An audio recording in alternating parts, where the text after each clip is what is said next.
You're listening to Away with Words, the show about language and how we use it. I'm Grant Barrett. And I'm Martha Barnett. Okay, I'm thinking of an animal. It has a head like a cat, feet like a cat, a tail like a cat. It's a cat. It's not a cat. Oh. It's not a cat. What is it? Caterpillar? I don't know. I don't know what. A kitten. Oh, of course. Oh, of course. That's from a book called A Rocket in My Pocket, The Rhymes and Chants of Young Americans. It's from 1948, and I found it on archive.org, which, as you know, is a great resource. Tons of books that you can check out in digital format. Yeah. Thousands of them. Yeah, it's super cool. I got another riddle or two for you, and they're a lot harder. I had real trouble with them. Red and blue and delicate green, the king can't catch it, and neither can the queen. Pull it in the room, and you can catch it soon. Answer this riddle by tomorrow at noon. Wow. Yeah. Is that bees or the wind? Your guesses are better than mine. I don't know. Couldn't figure it out. It's a rainbow. Oh, wow. Catch it in a prism, right? Or Catch in it in a Queen's prism. Jewels or something Okay, like nice. that. Okay, that makes a lot of sense. One more? Yeah. I washed my hands in water that never rained nor run. I dried them with a towel that was never wove or spun. A dew on a spider's web. Dew and sun. Yes. Dew and sun? Is it dew on a spider's web? Yeah. Dew and sun? Dew. Oh, okay. Yeah, dew and sun. I was thinking of the towel. What was the towel? The sun. The drying sun. it out. Okay, gotcha. Got it half right. Wow. When I was a kid, I loved checking books of riddles out of the library. I really did. Man. I worked my way down the Dewey Decimal Shelf. I don't remember the number anymore, but I would just hit them all, one after the other. This is how I encountered Shel Silverstein, which is still a favorite of mine. Just working my way down the shelves until I hit something good. Oh, cool. Yeah. Well, you can do that at archive.org. And the book was called A Rocket in My Pocket. The Rhymes and Chants of Young Americans. 1940s. How great. If you've got rhymes or something that you remember from when you were a kid, from the playground, or something you wrote in a yearbook, give us a call, 877-929-9673, or tell us about it on Twitter at WAYWORD. Hello, you have a way with words. Hi, this is Gabrielle Motika. How are you doing? Hi, Gabrielle. Where are you? I am in Beloit, Wisconsin. Beloit. One of the funnest town names to say, Beloit. Beloit. That's the sound of a faucet dripping in the other room. Yeah, I always heard a quarter in a toilet. Beloit. Well, what's going on, Gabrielle?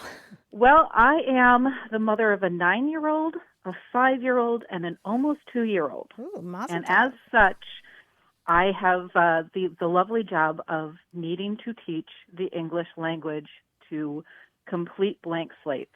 The other day I was looking at my 5-year-old, who is my word lawyer. If there's a way that he can talk his way out of something, he will. So I have to think very carefully about everything I say to him. Oh, boy. And as a 5-year-old is, his pants are not completely closed.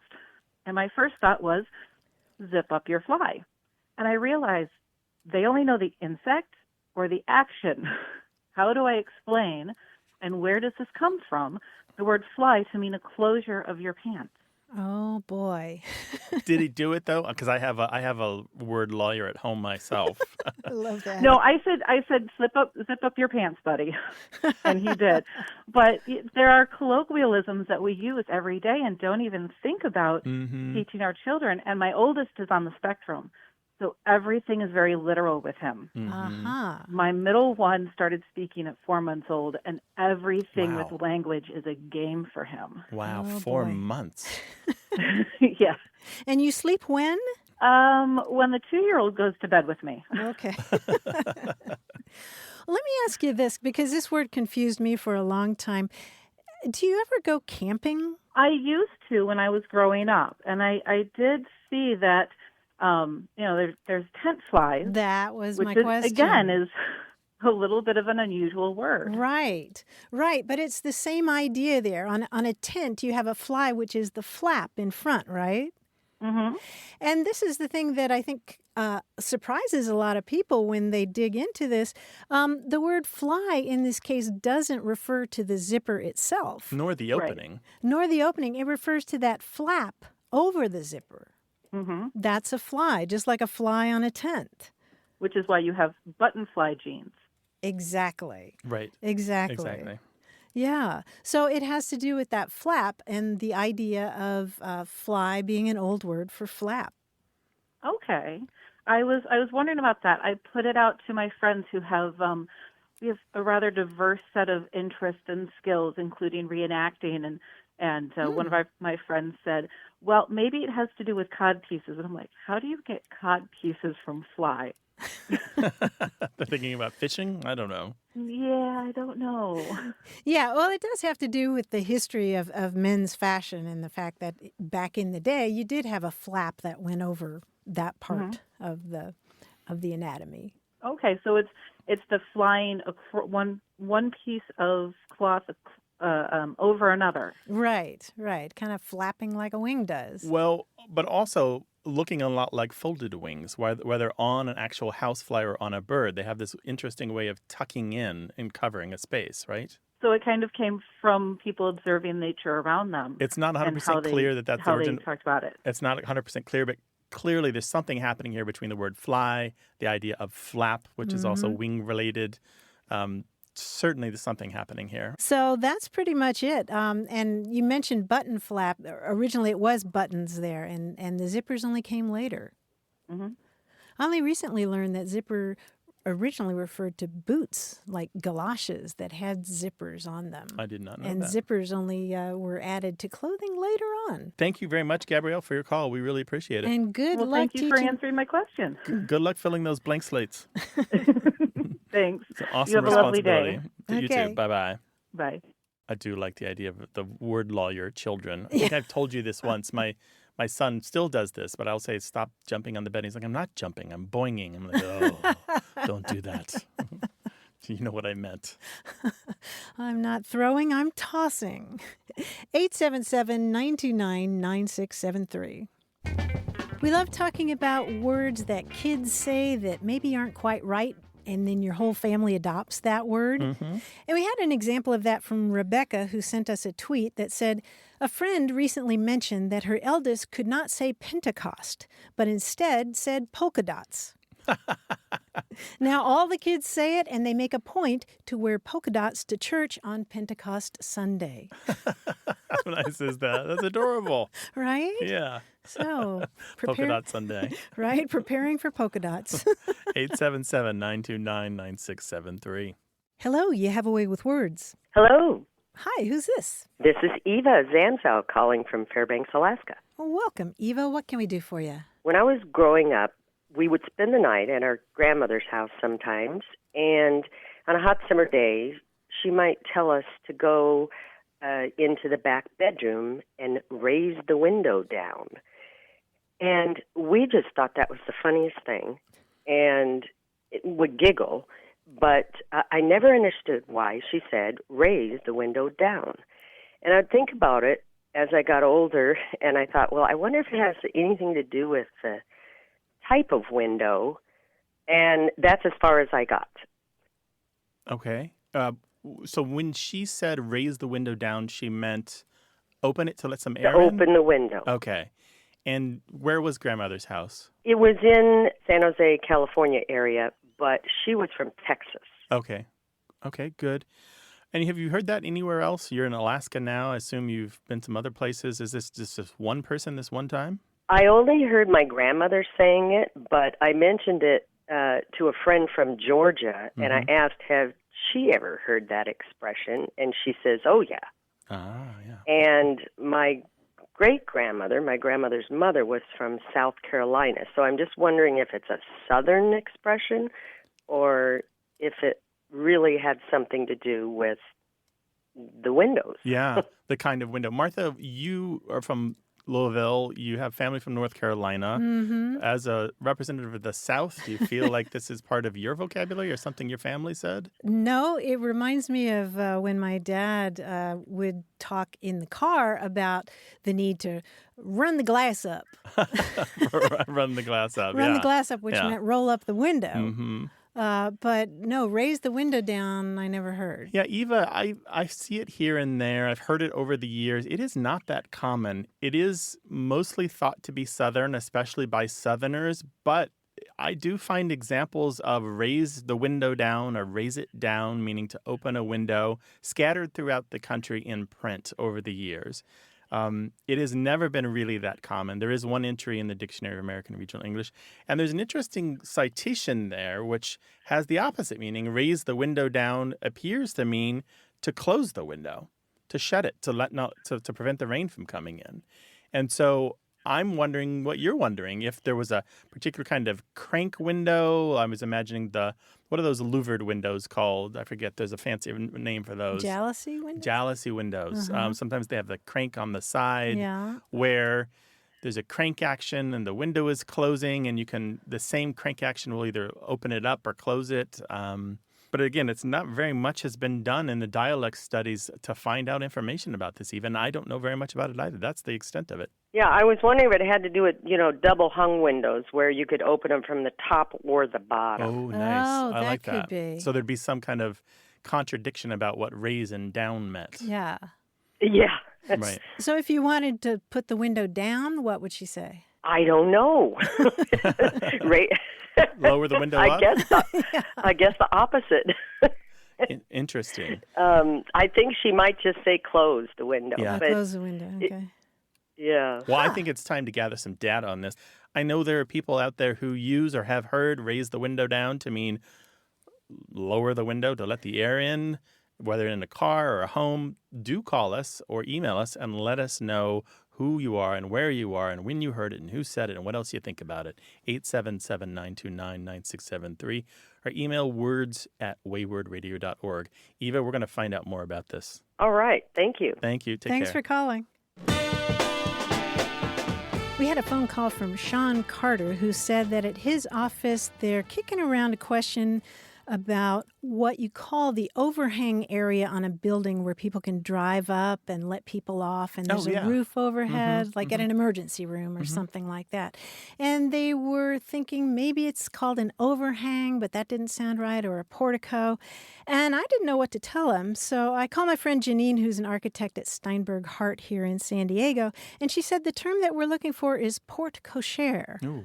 Which Fancy. is from French and literally means coach gateway or coach door. Mm-hmm. How nice is that? Porte-cochère. Oh, architects, they have all the language, don't they? Yes, gorgeous language in architecture. Porte-cochère sounds fancier than just yeah, porch. Right? 877-929-9673.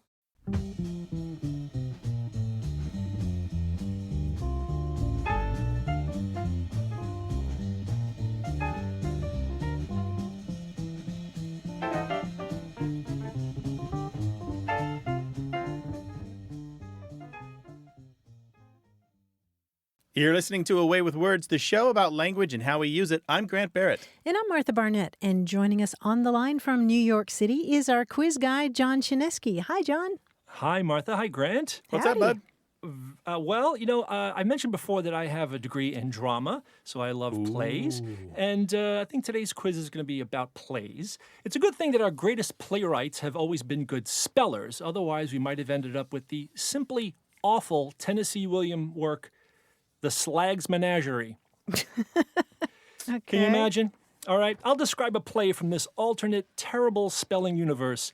It will be a mashup of the original play and the misspelling. There'll be one word misspelled in each title. You tell me the misspelled play, all right? For example, in this Shakespeare work, Titania, Oberon, Puck, and all the fairies are packing heat. Now, that would be a Midsummer Night's armed. Oh, gosh. Okay. Got it? All right, there's plenty of clues in here, too. I'm sure you'll get it. Let's see how you do. Oscar Wilde offers a lighthearted romp in which an idle young gentleman convinces his California friends that he's from New England. I want to see that one. Yeah, that sounds pretty good. Is that the importance of being Eastern? Yes, the importance of being Eastern. Yes, very nice. Thornton Wilder's meta-theatrical play about sleepy Grover's Corners, its residents, and how they do whatever it is they feel like doing. Our want? Our Want. Oh, yes. Our Want. I was thinking, what else could that become? Arthur Lawrence and Stephen Sondheim offer a sort of musical mashup of Romeo and Juliet and Julius Caesar, in which all of the Jets take a shiv to Tony on March 15th. West Side I Story know. becomes... West Ide's story? West Ide's Nice. Story, yes. All right, and this black comedy play, later made into a Frank Capra film starring Cary Grant, two eccentric ladies work in a traveling circus, and they poison lonely men and hide them in their basement. Arsenic and Old Yeah. Lace, but... Carnies and Old Lace. Carnies and Old Lace, yes. Good. Again, that's a play I would go see. That I would go see.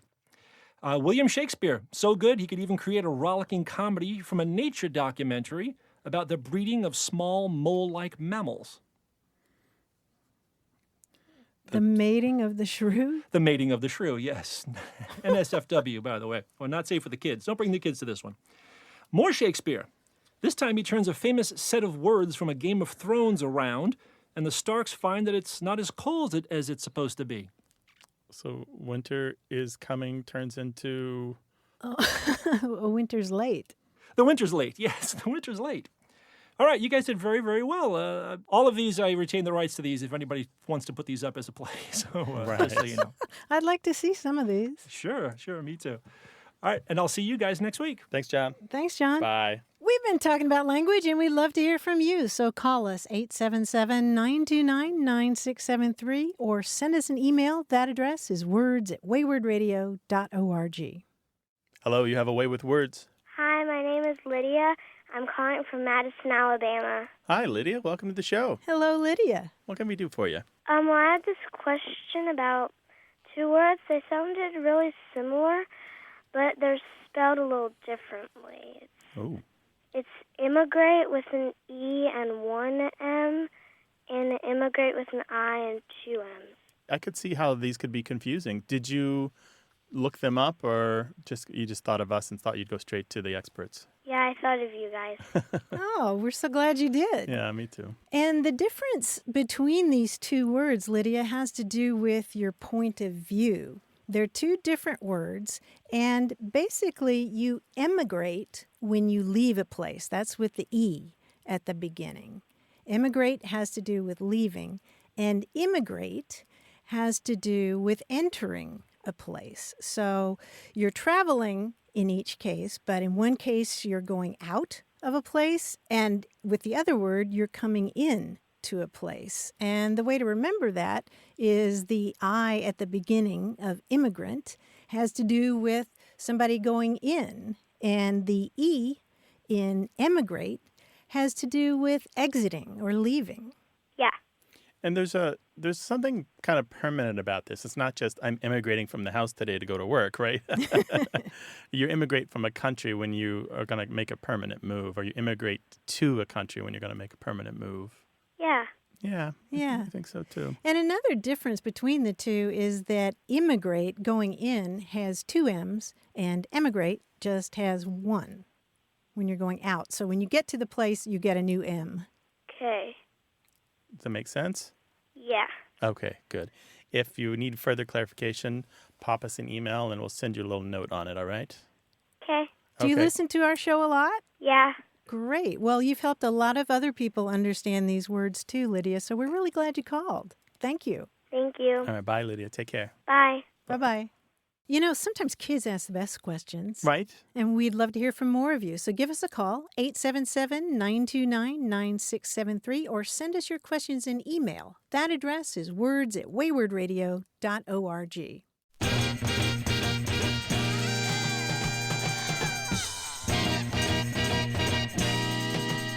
Remember our discussion about the option to change your first name? Mm-hmm.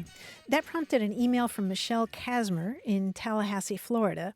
She writes, "When I started kindergarten, the teacher asked each of us if we went by a name other than the one appearing on her roster, like Jamie instead of James, or middle name Patrick instead of a first name.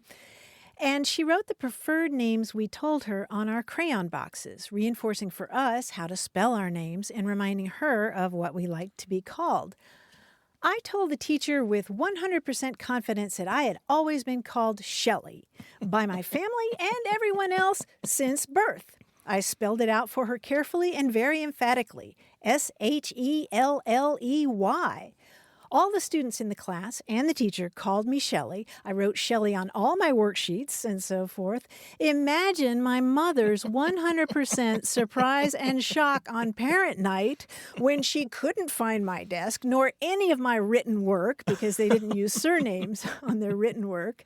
The conversation reported to me between my mother and the teacher sounds priceless.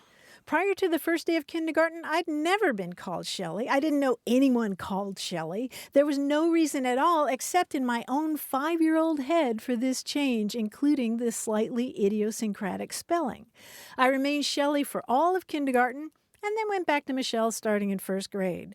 I still can't explain solidly why I did it, and I hadn't thought about it for some time until I heard your show. Oh, kids are the best. I love that story so much. It reminds me of my 5-year-old mind and how I was so sure of something. Just absolutely, no question. I just absolutely believed that when I grew up, I was going to be a boy. And also that I could dig a hole in the backyard and go all the way to the other side of the world. And I tried. And we got about 2 or 3 feet down. But, when you're 5, you just kind of... Yeah. Things are possible. Right. And imagination is unlimited. Right. Yeah. And my name is Shelley. I just love that story. Oh, Michelle, that is Shelley. That's a wonderful story. Thank you for sharing that with us. We're still looking for your tales of changing your first name. These are good. We love them. Why? And serious stuff, too. As an adult, why did you decide that you had a different name? What worked for you? How did it finally click and you knew that's who you were meant to be? 877-929-9673. Your email, words@waywardradio.org.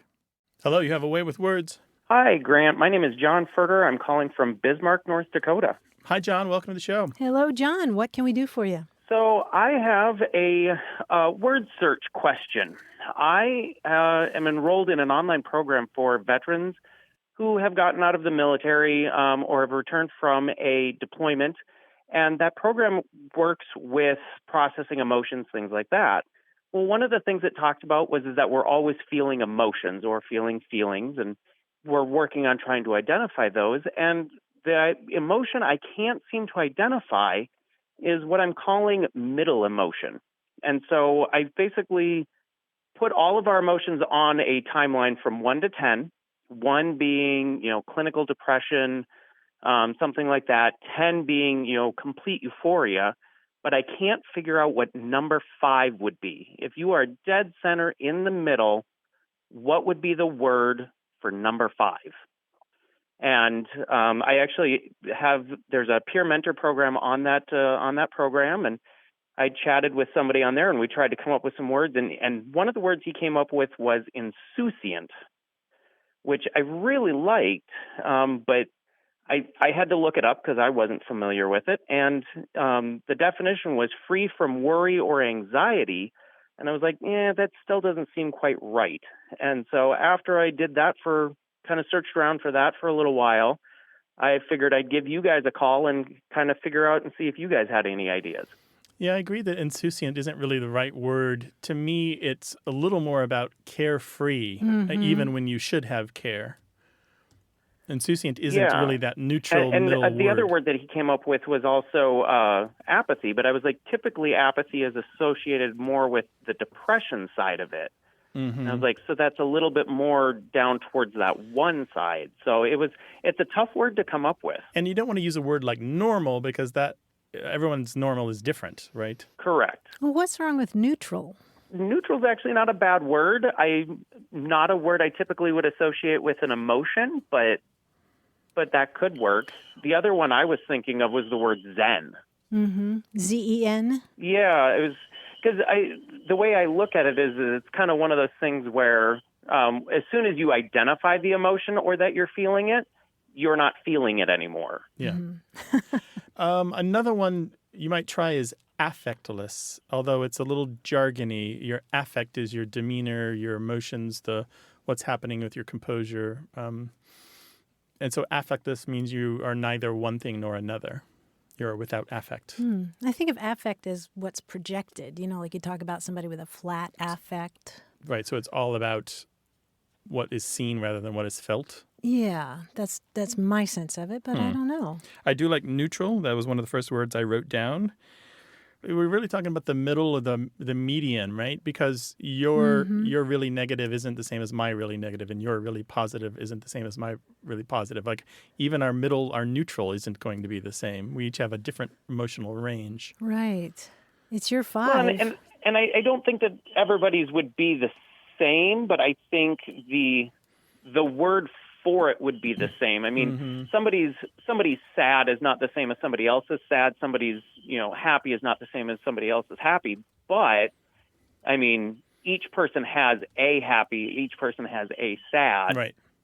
So I would also argue against the word Zen, which was one you suggested. Zen has got the religious, spiritual connotations that I'm not sure apply here. If we want something a little more clinical and direct, Zen isn't going to work.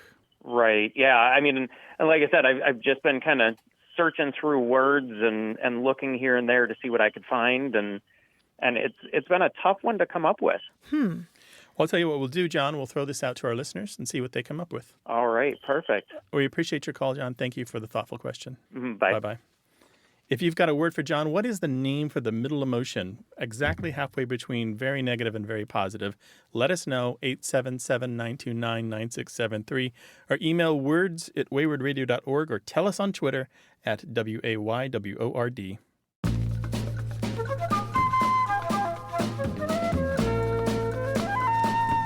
If you see somebody who's trying to make themselves look attractive by messing with their hair, putting on makeup, and sort of straightening up, you might say they're preening. They're trying to look especially good. Or primping, Yeah, primping or preening. Preening, of course, refers to the action of birds, and arranging their feathers. What I didn't realize until recently is that there's another wonderful word, allopreening. Can you guess Allo, is that A-double-L? Yes, A-double-L-O, preening. I don't know what that would be. That's what birds do to each other. You preen somebody else. And I kind of like that as a metaphor for, you brush the lint off of your sweetie's lapel or something like that. Yeah, make sure the collar's turned the right way and the tie is straight, that sort of thing. Yeah, allopreening. 877-929-9673. Hello, you have a way with words. Hi, this is Julie Shea from Greenwood, Indiana. Hi, Julie. Welcome to the show. Hello, Julie. What's up? For years and years, my mother, she'd see somebody really dressed up, and she'd say, "Look at that. She's dressed better than Miss Aster's pet horse." And I wondered if that was just a Midwestern thing, or if that was something she made up, or if you'd ever heard of it. What are we talking about here? Are we talking about tuxedos and top hats, or fancy gowns and diamonds, tiaras? Are we talking about even further beyond that? No, just really simple. I mean, someone that's just really, dressed really, really nice. Okay. That would be her way of, I think, always saying, oh my gosh, she just looks fabulous. Okay. Okay. So it's not about fancy clothes, it's about good presentation? Yeah, I think so. That's the way I kind of took it as I grew up. I remember when I was a little girl, she said that, and I was like, what? I said, who is this Miss Aster, and why is she putting clothes on her horse? Yeah, why? Martha, why was Mrs. Why Aster would you putting do clothes that? on her horse? Yeah, What is wrong with Mrs. Aster? Right. Oh, well, her horse was very modest. Well, we all like to dress up our pets a little. Pets in human clothes, that's funny. Yeah. Right? It's cute. Yes. Well, the Astors historically were a very, very, very wealthy family in this country. They were definitely in the 1%. And so if you're talking about Miss Aster's pet horse, then that horse is going to be living in the lap of luxury. And it's not just a horse. I mean, there are lots of different variations of this expression. Miss Aster's pet cow, Miss Aster's pet pony, Miss Aster's plush horse, Miss Aster's billy goat, all reflecting the idea that Mrs. Aster, whoever she was, in this big and very wealthy family in this country, had a ton of money. She was loaded. And so the term Aster's pet horse means an overly dressed up or made up person. And a lot of times you hear it more in the North than any place else. in this country. Right. We're talking one of the wealthiest families in the history of this country. As in Waldorf Astoria. Well, yeah, Waldorf Astoria. But, there were a lot of Mrs. Asters. Yes. But the one that we're talking about was Caroline Schermerhorn Astor. There's a subway station with the name of Schermerhorn in Brooklyn, which is... but they were incredibly wealthy, and she led what were called the 400. This was the list of the top people in New York City that you wanted to be a part of. This meant that you had arrived, you were invited to all the parties, you married into the right families, da-da-da-da. You got invited to the right clubs. And she was it for a very long time until she died in 1908. She would have these fabulous parties with all this decoration, and including literally dressing up her horse. She actually did that. Wow. Yeah. That is so neat. Yeah, that is so neat. So, and it just carried from state, all over the country then. Yeah. They were people saying that and picking it up. Yeah. I wouldn't call them the Kardashians of their day, but certainly they were the kind of thing that if you were if you were of lesser means, you might read about the Astors with some jealousy or they were on the some front admiration. Headlines. Yeah. Right. People also use the term astropurious, which meant very haughty. Oh, my, yeah. So there you go, Julie. Well, thank you so much for having me on and answering my question. Glad to have Thanks you. for calling. Take care. Bye-bye. Take care. Bye-bye. Bye. So if there's a word or phrase that's been kicking around your family and you're curious about it, give us a call, 877-929-9673, or send us an email. That address is words@waywardradio.org. Here's another little rhyme from A Rocket in My Pocket, the rhymes and chants of young Americans. It goes, when the donkey saw the zebra, he began to twitch his tail. Well, I never, said the donkey. There's a mule that's been to jail. Nice. A zebra is a mule that's been to jail. Wonderful. Wonder what it did. 877-929-9673. Email words@waywardradio.org or share your childhood rhymes on Twitter with us at WAYWORD.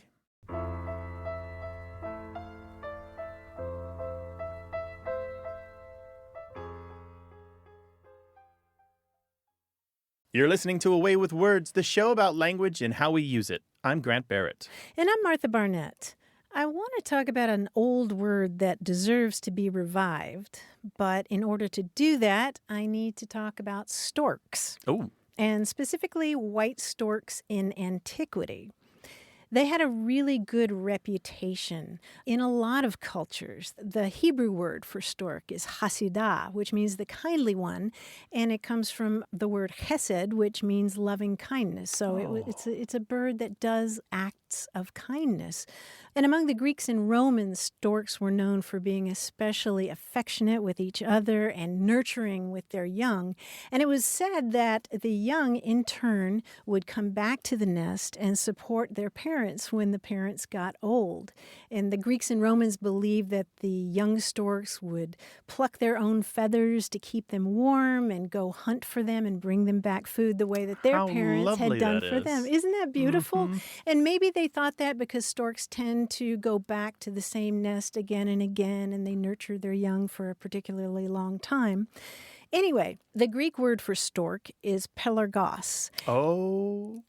Ding, ding, ding. Are you thinking? I think so. Okay. For a long time in ancient Greece, there was a law called the pelargonia, from the word for stork, that required the adult children to care for their parents. And the Romans had a similar requirement, the lex ciconia, which meant Stork Law. And there was also a word that eventually found its way into English, all the way from ancient Greek via French. And that word that showed up in the 17th century is antipely. Antipellargy. Antipellargy, which means don't abandon your parents? Pretty much. In a 1656 book of words, it says that antipellargy is the reciprocal love of children to their parents, or, more generally, any requital or mutual kindness. Isn't that gorgeous? That's very wonderful. Antipellargy. Antipellargy. Well, the reason I had an aha moment is that I recently took out some plants that weren't thriving in front of my house. Oh, I'm having an aha moment too. I dug up the plants and I wanted something that would thrive in Southern California and not require a lot of upkeep and maybe put some scent in the air. So I came across pelargoniums, which are also known as scented geraniums. I installed the cinnamon one and the apple one, I think the chocolate one, and there's like a whole bunch of these, and they're vaguely like, the lemon one is very lemony, and the cinnamon one's close, but the apple one's very far. But they're thriving. They're doing very well. And so I have 4 different kinds of pelargonium in front of my house now. That's the Latin genus name, and there's all the different subspecies and species. Yeah. Pelargonium, which comes from the bill-shaped seed pod. Oh, how about that? It's also called stork's bill.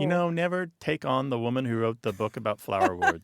She's going to know it. Yeah, you've got stork's bill all over your yard. I do. And they're beautiful, and they're thriving. They're doing very well. Yeah. And it comes from the Greek word for stork. But antipelargy is such a gorgeous word, children looking after their parents. And anti in that sense means sort of reciprocal or giving I see. back. Gotcha. Sort of like not antiphonal opposites. Music is going back and forth. So there's a mutuality there. The world is complex. Language is interesting. We're doing a show about it. We want you to be a part of it. 877-929-9673. Email words@waywardradio.org. Hi there. You have a way with words. Hi, my name is Cindy Fine. I'm calling from Spokane, Washington. And I have a question about some colloquialisms that I heard from my father when he was growing up as a child in the mid-1930s to late 1930s. His family lived in Powell County, Montana. That's east of Missoula, west of Helena. And his father worked as a miner. So the terms that my dad would use, one was tapper light, as someone was leaving to kind of say farewell, good luck, be well. He would send them off with that phrase, tapper light. And I think that comes from a mining term like using dynamite to work with, and you would want to be careful and tap it lightly. And then the other one is high grade. So he would use that like we're passing the salad bowl around, and he would take all of the best tomatoes out of the bowl, and he would say, I'm going to high grade it. And maybe that comes from like taking the best ore out for yourself. I don't know. But I love these little phrases, and I wonder if you can kind of clarify my understanding of them and maybe know of any others. Well, it sounds like you're on the right track, frankly. It sounds like you really nailed them. Your granddad was a miner. You picked up some language, and that sounds about right to me. The tapper light one really, I find to be very affectionate and is still used somewhat today. It's kind of localized now in Butte, Montana, but one time it was fairly widespread in the West. You can find it in old newspapers throughout all of the mining region in California, Nevada, and other places. And it is what you said. It's about trying to be gentle when you're mining to avoid premature detonation of your explosives. But it's also about being relatively gentle to avoid cave-ins and rock slides and all these other things that can cause death. Mining seems like a brute force job, and it kind of is, but it also involves a lot of care and a lot of safety and a lot of precaution. So yeah, tapper light. It's like saying drive safely when someone leaves the house. Yeah. Take care. Take care. Take it easy. And the high grade is still used today. So imagine back in the day when things were a little less sophisticated, and it was basically guys in holes with pickaxes, digging. And sometimes if they came across a good vein or a particularly good nugget and they could pocket it, they would pocket it. They'd take the best stuff right off the top. And the harder to get ore would be what would go out in the wheelbarrows and the rail cars and what have you. So these days you might high grade the M&Ms out of the trail mix when you're hiking with somebody. Exactly like that. And that too dates to the early 1900s. Cherry pick basically is what most of us would say today, or to pick over, right? Also used in logging and fishing, by the way, to talk about stealing.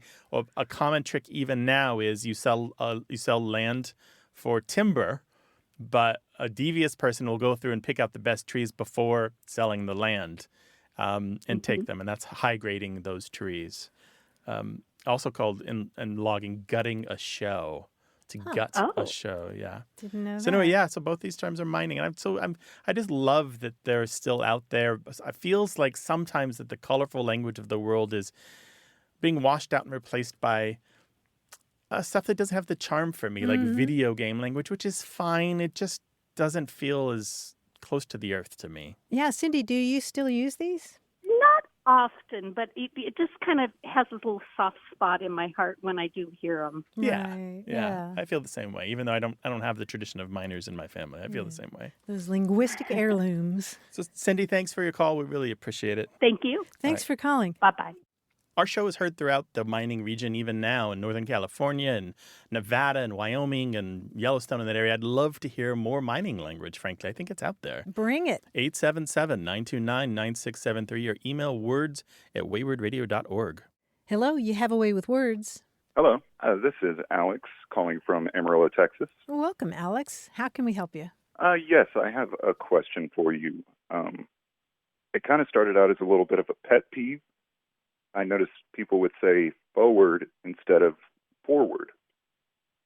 And as I paid attention to it more and more, I noticed that it was happening on the national stage too, like with elected officials, politicians, reporters, so on and so forth, to the point where I realized that I hear it more than I actually hear forward. So when exactly did this shift kind of happen? I don't know, it just seems really accepted nowadays. So we're talking about the word forward, F-O-R-W-A-R-D, right? Yes, sir. And how do you say it? Do you say forward or forward? I say forward. Forward. And are you finding any other patterns in the people who say this? Are they of a certain education level or a certain part of the country or anything like that? No, not really. Like I said, I've kind of noticed it on the national scale because I work in the news media, and I'm hearing reports from all over the country all the time. And I just hear it more often than not. Yeah, it's a thing for that first R in forward to be dropped. And there are records that linguists have compiled that show it's been happening for at least 100 years. There's a process called dissimilation, which I realize is a wonky word, but it's one of the ways in which we drop sounds from words. And in this particular case, what's happening is when a sound occurs more than once in a word, sometimes we drop one of those instances of that sound, especially when the sound occurs between a consonant made with the lips and one made with the tip of the tongue. And that's literally what's happening here with forward. And you find this in other words. It's not only forward that you hear. You hear governor with that first R dropped, governor. Particular, particular. Surprise is a very common one. It often comes out as surprise. That first R is gone. Paraphernalia. Paraphernalia. Albuquerque. That first R just poofs goes away. Oh, and there's an R. There's an R. Yeah, there's an R there. And there's a really nice paper by Nancy Hall called R Dissimilation, Dissimilation. And it's very wonky, very academic, but there's lists in it of words that go through this dissimilation, and she tries to explain in a reasonable way the patterns that she sees. And I think she's done an excellent job of showing that isn't just one-offs, but there's a real physical thing happening in the mouth. There's something about these words and the order in which the sounds occur that is forcing us down a simpler path when we speak. And this happens a lot in English. Actually, every language goes through this. So the other thing that I want to note here is I am not surprised that you've heard this on the national stage from a lot of national news media, because I have seen evidence that some people believe that forward is the only correct pronunciation of that word, and they teach it to their staff. And I've heard of this, and I think it's a mistake. But I think they're modeling it on a British pronunciation, first of all. They're modeling on old East Coast white male pronunciations in the late 1890s. And they're also thinking of the word toward, which some people believe should only be pronounced as toward. So they're teaching people to say it that way, which for right or wrong, I think it's incorrect. But lots of people are doing it. And I've got a soup spoon. I can't stop the tide, you know? I have a friend from New York who says there's no R in forward, and if there is, it's optional.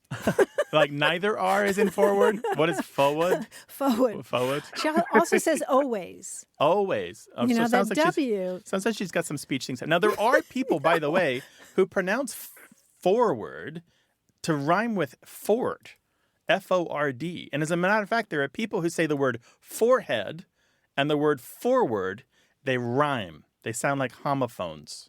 Ford. Yeah, it's very interesting. So anyway, one thing I want to note before we go, Alex, is I counted 9 different pronunciations that are possible in the United States of the word forward.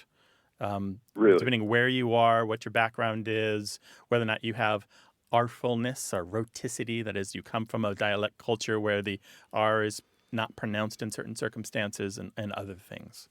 So it's got a track record for being kind of an ambiguous word. The oldest words have these 2 conflicting characteristics about them. One is the oldest words tend to be very stable, but the thing is, if they had multiple forms back in the day, they may still have multiple stable forms now, and I believe forward is one of those. Well, that's super interesting. Yeah, language is interesting. We should do a show about that.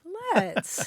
Anyway, I hope you come away a little reassured, Alex. No, yeah, I do appreciate it, Grant and Martha. All right, call us again sometime with your observations, all right? All right, We look forward to it. Take care.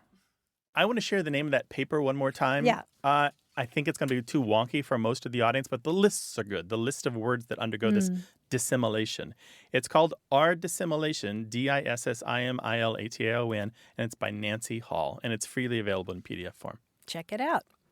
And give us a call about your language question, 877-929-9673, or send your emails to words@waywardradio.org. Hi, you have a way with words. Hi, this is Tess Cootie Anders, and I'm calling from San Antonio, Texas. Welcome, Tess. Hi, what Tess. can we do for you? What's up? I grew up with my dad and my grandfather playing this game with us. Kind of a boogeyman game where they would chase us around and say, Old Santi Mocus is coming to get ya.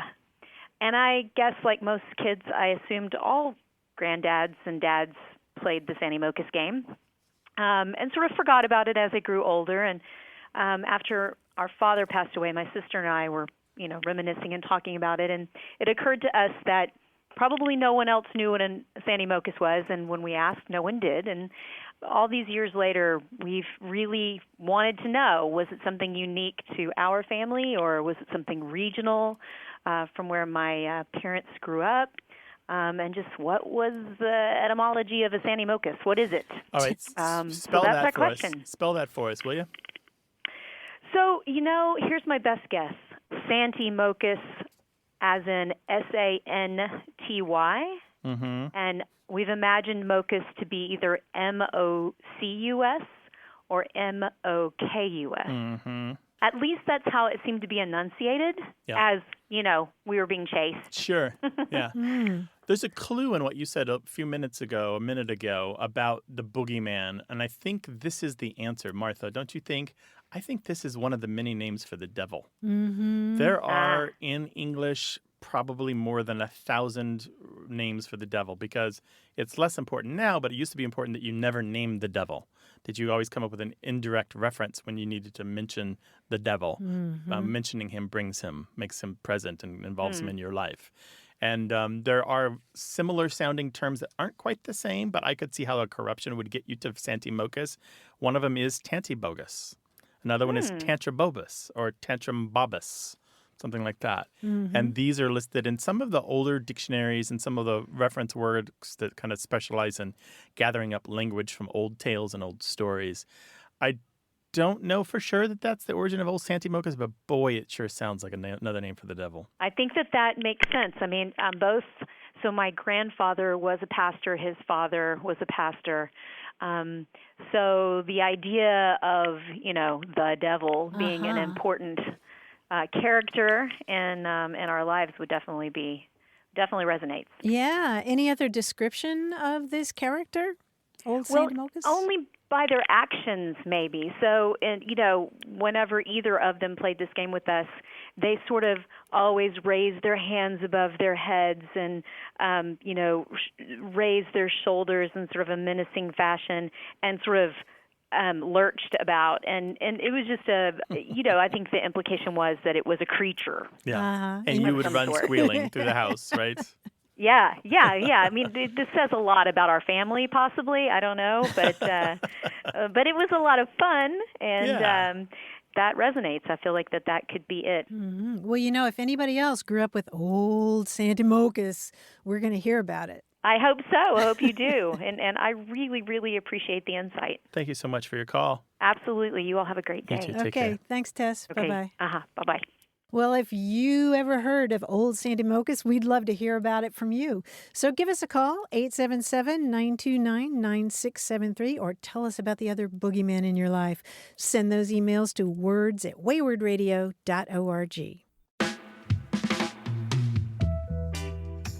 Thanks to senior producer Stephanie Levine, director Colin Tedeschi, editor Tim Felton, and production assistant Tamar Wittenberg. You can send us a message, subscribe to the podcast, get the newsletter, or catch up on hundreds of past episodes at waywardradio.org. Our toll-free line is always open in the U.S. and Canada, 877-929-9673. Or send us your thoughts to words@waywardradio.org. A Way with Words is an independent production of Wayward Inc., a nonprofit supported by listeners and organizations who are changing the way the world talks about language. We're coming to you from the Recording Arts Center at Studio West in San Diego, California. Thanks for listening. I'm Grant Barrett. And I'm Martha Barnett. Until next time, goodbye. Bye.